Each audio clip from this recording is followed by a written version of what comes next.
반갑습니다. 김승호입니다.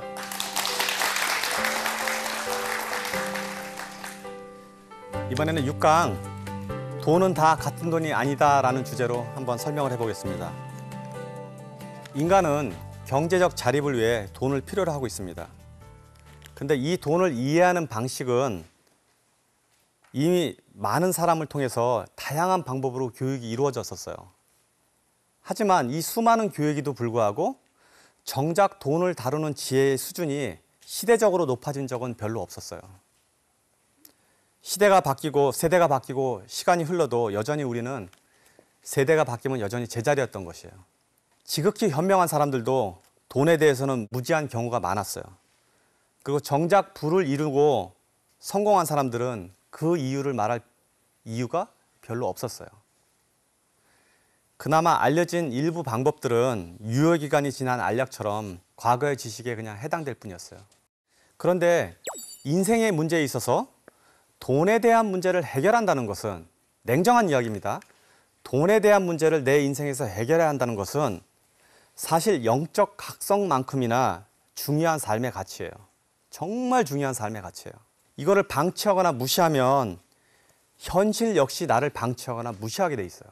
그리고 돈을 세속적인 이유로 방치하거나 두렵다고 피하면 그 피해가 누구한테 오냐면 즉각적으로 나한테 오고 내 가족한테 옵니다. 그리고 다음 세대까지 이어지기도 해요. 저는 가족을 위해서라면 하루도 쉬지 않고 평생의 노동을 마당하지 않던 노동자 아버지 밑에서 태어났습니다. 어려서 그렇게 부자로 살은 적은 없어요. 갈비가 붙은 쇠고기를 먹어본 게 대학교 2학년 때예요. 그전에는 미역국에 있는 쇠고기 먹어본 게 유일했었어요. 서울로 전학을 왔더니 학교 친구들이 집에 콜라가 있다고 그러는 거예요. 저는 자랄 때 콜라는 소풍 때 1년에 한 번 먹었어요. 그것도 다 먹고 가져가면 혼나요. 집에 있는 동생 남겨줘야 돼. 그래서 콜라를 마시는 게 아니라 입에다 혀에다 발랐다가 떼서 반쯤 먹고 난 단물을 동생한테 갖다 주는 거였어요. 근데 지금은 미국 정부와 한국 정부에 1년에 거의 수백억의 세금을 내거든요. 저는 이렇게 밖에서 받은 상장이나 뭐 이런 거는 붙여놓은 일이 없는데 유일하게 내가 상장처럼 생각하고 붙여놓은 종이가 한 장 있습니다. 제 서재에. 이게 무슨 증서냐면 몇 년 전에 처음으로 제가 세금을 100만 불 이상 냈을 때, 이익이 아니에요. 소득이 아니라 세금을 처음으로 100만 불 이상 냈을 때, 그때 세금 보고 용지를 여기다 이렇게 걸어놨어요.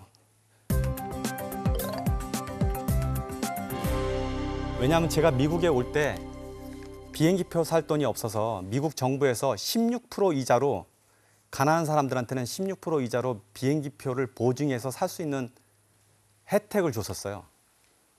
미국 정부가 저한테 준 유일한 혜택이에요. 그래서 그 비행기표를 사서 동생들하고 미국에 왔습니다. 그런데 저는 미국한테 지금 수백억의 세금을 내고 있단 말이에요. 미국 입장에서는 얼마나 좋은 투자예요. 이민자 하나 불러들였더니 세금을 저렇게 내고 있단 말이에요. 사실 제 신세는 한국의 구로동의 파키스탄 노동자와 동일한 시세였습니다. 미국에 왔을 때는. 근데 지금은 하버드라든지 전국에서, 전 세계에서 교육받은 회계사, 변호사들과 같이 일하고 있고 그 사람들을 기다리게 만들고 세계 여러 사업을 총괄하는 기업가가 됐습니다. 제가 이런 자랑 아닌 자랑을 하는 이유는 제가 가난에 가장 거의 바닥부터 시작해서 일반 사람들이 접근할 수 없는 부의 위치까지 한번 직접 가본 사람이잖아요. 이 가보는 과정에서 돈이 어떻게 움직이고 돈이 어떻게 발현되고 돈이 어떤 속성을 갖고 있고 돈이 어떤 기능을 갖고 있고 돈은 어떤 입장을 취해야지 좋은지를 굉장히 면밀하고 자세하게 들여다볼 수 있는 기회를 가졌다는 것을 설명하기 위해서 이 이야기를 하는 거예요. 돈을 어떻게 버는 것인가? 돈은 어떻게 움직이는가? 돈은 왜 사라지는가? 돈은 어디로 몰려다니는가? 돈은 무슨 일을 하는가? 어떤 흔적을 남기는가?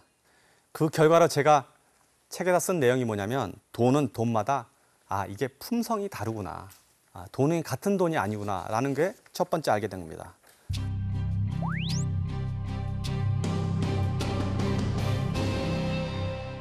돈마다 성향도 있고 기질도 있고 고집도 있고 배짱도 있고 물러 터진 돈도 있어요. 집에 있기 좋아하는 돈도 있고 나가기를 좋아하는 돈도 있고 한 부모에서 태어나도 성격이 다 다르듯이 돈도 취향과 성향이 전부 다 다르구나라는 걸 배우게 된 거죠. 고된 노동에서 벌은 돈과 주식 투자를 통해서 얻은 수입에 따라서도 돈의 성격이 달라지는 것도 알게 됐고 카지노에서 벌은 돈과 저축에서 생겨난 이자가 같은 금액이라도 그 돈의 속성이 전혀 다르다는 것도 알게 된 거죠. 즉 같은 1,000만 원이라도 액면가의 1,000만 원이 아닌 실제로 전혀 다른 돈이라는 것이에요. 같은 돈이 아니기에 어떤 돈은 죽어라 붙어 있으면서도 돈값을 못하기도 하고 어떤 돈은 쉽게 사라지고 어떤 돈은 다른 돈을 데리고 가거나 데리고 옵니다. 돈이 태어나는 방식에 따라서 성격과 성향과 취향이 나타난다는 거죠. 그래서 액면가로 돈을 같은 돈이라고 이야기할 수 없다는 게 가장 핵심입니다. 그래서 여러분들이 돈을 벌 때는 가능하면 품질이 좋은 돈을 벌어야 돼요. 돈마다 다 품질이 있어요. 품질이 좋은 돈이라는 것은 당연히 정당한 방법으로 꼬박꼬박 정기적으로 버는 돈이에요. 이게 가장 고품질의 돈이에요. 급여 수입이나 합리적 투자, 정당한 사업 이런 거 전부 다 고품질의 돈이에요. 자신의 아이디어와 노동을 통해 벌어들인 돈은 내 인생의 유일한 거, 이 시간이라는 걸 사서 바꾼 거예요. 이 돈이. 정말 값진 거예요. 돈이라는 것은 내게 주어진 인생의 시간을 바꿔서 만들어 놓은 것이에요. 그래서 애착을 가지고 자랑스럽게 생각하고 이 돈을 어떻게 해서라도 좋은 곳에 보내거나 좋은 곳에 써야 되는 것이죠. 이렇게 좋은 돈들은 함부로 하지 못하고 이런 돈들이 모여서 투자가 되고 자산이 되면 이자를 만들어내고 즉 이자라는 건 자식이잖아요. 그래서 손자 손녀가 생기듯이 굉장히 귀한 돈들이 생겨나는 거죠. 반면에 일확천금처럼 얻은 돈들 막 카지노에서 땄다든지 아니면 누구를 해하거나 아니면 사기를 쳐서 벌었다든지 하는 돈들은 결국 사치와 방탕으로 그 돈을 쓰게 돼 있어요. 그리고 이 돈들은 이미 벌은 돈까지도 데리고 나가버려요. 투기에 가까운 투자나 급하게 부자가 되려는 마음으로 무모한 레버리지를 이용해서 운 좋게 벌어들인 모든 행운은 다 여기에 해당됩니다. 이런 돈들은 남들한테 자랑하는 용도로 쓰이거나 아니면 집에 있는 돈들까지도 다 꼬셔갖고 다 데리고 나가요. 때때로 정말 나쁜 돈들은 주인을 해치거나 그 가족을 무너뜨리기도 합니다. 그래서 좋은 돈을 모으려면 삶에 대한 자신의 확고한 철학이 있어야지 이런 좋은 돈들이 모여지게 되는 겁니다. 돈의 주인이 좋은 돈을 모으겠다고 마음먹으면 좋은 돈들은 오히려 모이게 돼 있어요. 제가 전강에서 동전 1원짜리, 1선짜리를 다 숨겨놨을 때 이렇게 주웠잖아요, 사람들이. 근데 실제로 돈 줍는 사람 많지 않아요. 제가 그 맨하탄에서 지켜봤을 때 굉장히 많은 사람이 지나갔는데 겨우 3세트? 그리고 바닥에 비에 떨어져서 바닥에 딸랑 붙어있는 3세트를 비를 젖으면서 그걸 주술 사람 생각보다 많지 않습니다. 여러분들 주웠어요, 그날.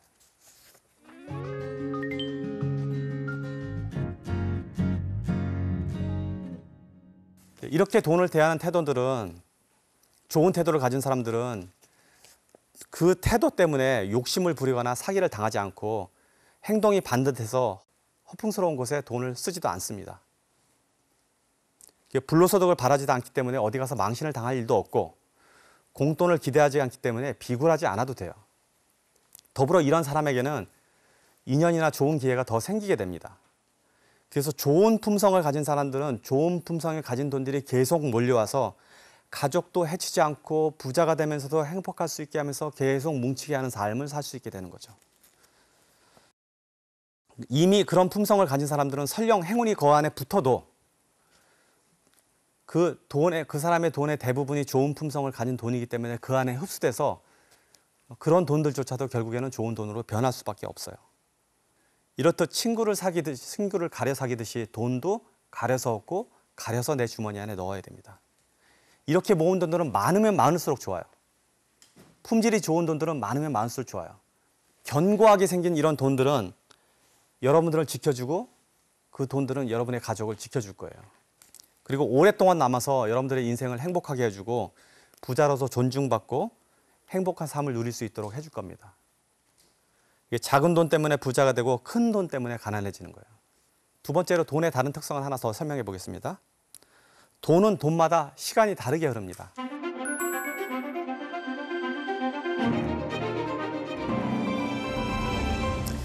그 영화 인스타텔라에 보면 시간이 일정하게 흐르지 않는 장면이 나와요.